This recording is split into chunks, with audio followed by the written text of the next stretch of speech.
whatever we are doing as far as Indian Army and Indian Armed Forces are concerned, Nepal, Nepalese personnel, Gorkhas are part and parcel of it. You only have to take a choice and say, all right, let's go back and let's see. Let's look at changes, as I said, changes and challenges not as setbacks but as opportunities. We look upon them as opportunities, we move forward together. Whatever we are going through, we're going through together. We're willing to go through it together, so I am not familiar with the concerns and discussions and debate as to why the Nepali troops are not joining up. But I'm sure, as and when those are addressed, we will revert back to the way it has always been for centuries, and it will continue. Now, the first two questions that were there, sir, one was regarding border management. I didn't understand it entirely, very clearly. You spoke about how can we improve border management. Was that the question, sir? What is there to improve in border management? You have open borders.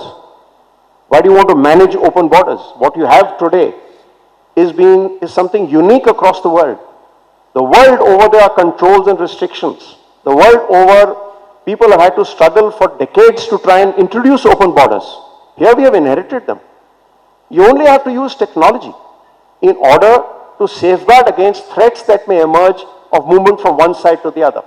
And that technology is when you talk of information systems, cyber systems, surveillance systems, e-governance, linking up our systems with each other, sharing of intelligence. But let's do it in a manner that does not take us back in any manner.